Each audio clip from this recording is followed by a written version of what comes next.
Edom shall become a stubble. And this is why, individuals don't have the proper elders and teachers. They don't have the proper breakdowns. So they come up with these fantasy type statements that make no sense. And like when it says, I shall save Judah and Israel, is he just gonna say the child Judah through that reincarnation and Israel, which is Jacob? He's not gonna say the northern kingdom and the southern kingdom, right? So you don't have a full understanding if you're thinking that way, man. The Most High specifies the head of that tribe, that kingdom. All right, Judah is the head of the southern kingdom, Israel. All right, really just talking about the whole northern kingdom, which Ephraim would be the head of that. All right, so he refers to the northern kingdom as Israel, or he can refer to all of Israel as Israel. You have to know the context of the situation, man. Okay? So verse 8 again. Flee ye, turn back. Dwell deep, O inhabitants of Dedan, for I will bring the calamity of Esau upon him, the time that I will visit him. You need to, and we can't flee physically. We're not trying to leave America. No, we have a job to do. So we got to do that job until the job is done. Okay? So we flee spiritually. We're not aligning with this place. What's the most recent holiday? I don't know. August. What's coming up? Labor Day or some shit. Halloween. Okay, that's the one that I can think of. We're not involved in that. We're not associated with that. Okay? We're not, in the festivities of that. That's not our practices. So we're fleeing from the mindset of these Babylonians. The mindset that they had with civil war and race wars. We're not with that. So what? They hung another Israelite in Mississippi yesterday. Okay? That's supposed to happen. Jake is supposed to be roused up. Judah is supposed to be mad. They're supposed to rouse up. And the rest of the tribes are going to align with them and begin to fight the government. Yeah, that's supposed to happen. Let it be. Okay? So we're not in that mindset with them. We are doing what Yahawah, Bahasham, Yahawashi commanded us to do. Bidding them to the marriage, being harmless as sheep, all right, harmless as doves, okay, wise as serpents. That's what we're doing. Not out here marching in the streets. All right, talking about, that's right. We're not doing that, okay? We're fleeing from this place. Verse 9, spiritual. Verse 9, if grape gatherers come to thee, would they not leave some gleaning grapes? If thieves by night, they will destroy till they have enough. But I have made Esau bare. I have uncovered his secret places, and he shall not be able to hide himself. Okay, the Most High is not having any mercy. By you leaving grapes on the vine, you're having mercy for those that are less fortunate. You're having a certain mercy about these individuals. No, you will not have any mercy. You showed no mercy. You pursued blood unto blood. You wanted to kill, kill, kill. All right, that's your mindset. That's your MO. Whichever way that you can. Starting with the 1-year-old, the 1 day-year-old, the 1 day old to 99 years, whatever. All right, you have no preference. Okay, killing, that's their mindset.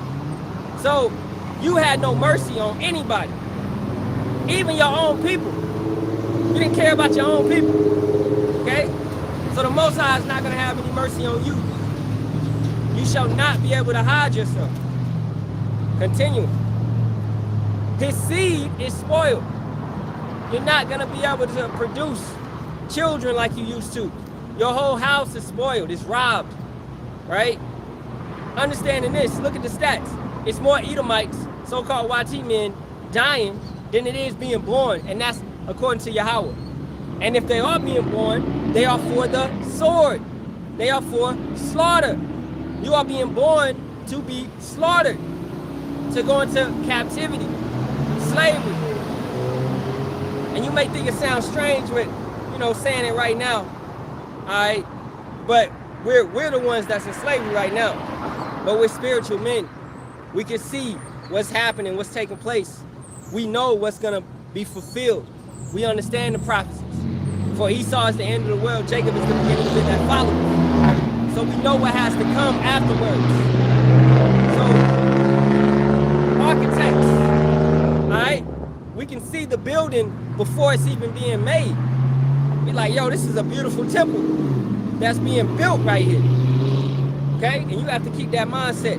Regardless, when the job gets hard, you got to count the costs. Regardless, when, you know, you're fatigued and the sun is on you and you need water, but you still got to lift these bricks and put it up. All right? You still have to build. So you have to count the cost when whatever is going on goes on, man. And you can't quit in the middle of it. You just gonna leave the house there, unfinished? No. Gird up thy loins like a man and do what is commanded of you, according to the book of Job. Okay, and that's what we're doing. So Esau's seed is spoiled. He couldn't finish what he planned out to do because the Most High did not ordain for him to do that.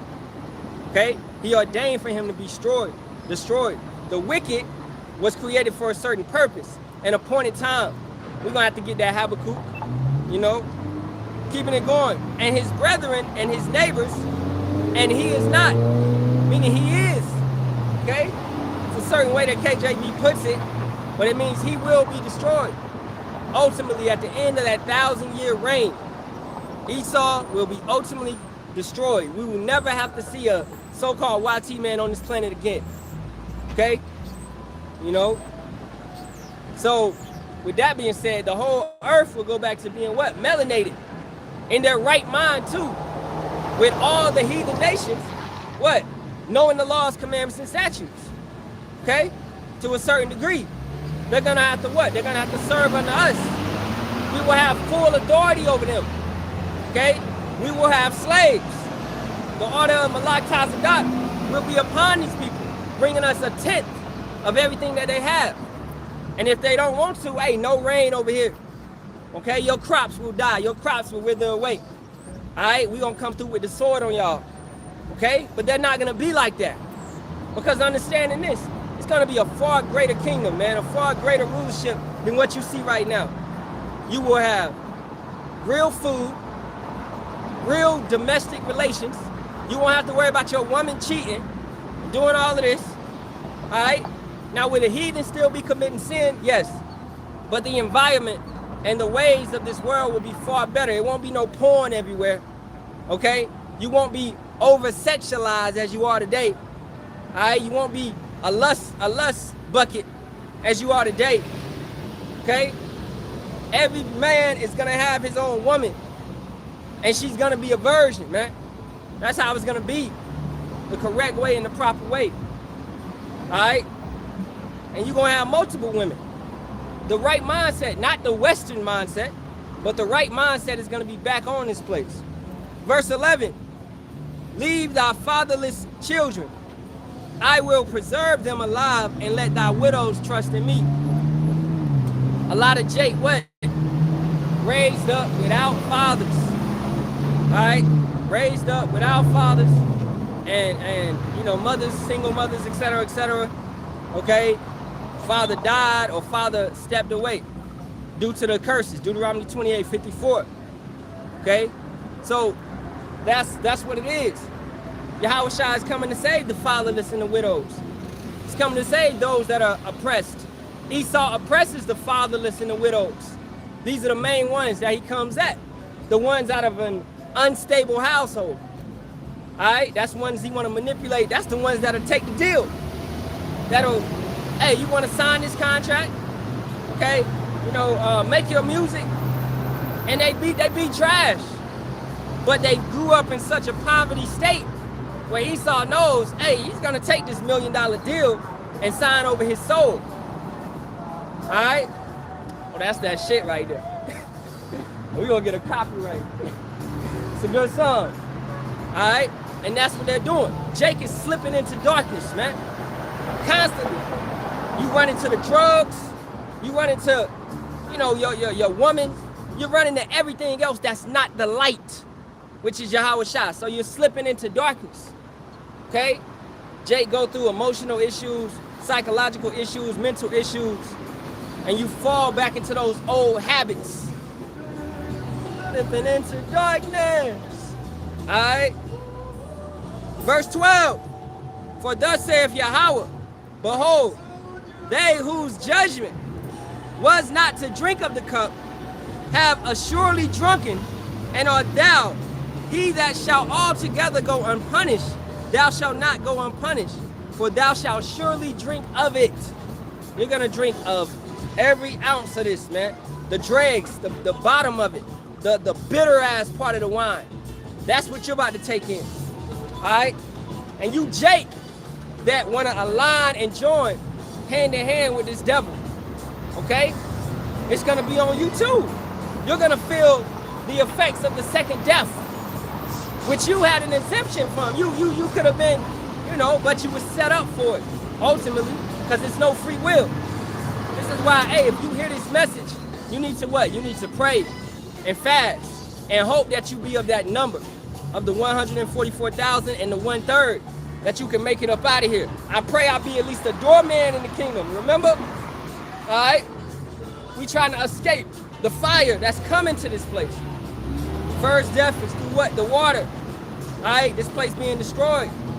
And furthermore, us being kicked out of the garden and being actually able to die. That shit sucks. We were created to live forever. It tells you that in the book of Wisdom of Solomon, I believe. You know, we got anybody on the comment board? Nah. But Shalawam, I see 2 people watching. Yahawah, Bahasham, Yahawashi, Barak, Ahtham, you in your household. All right? But man was created to be immortal.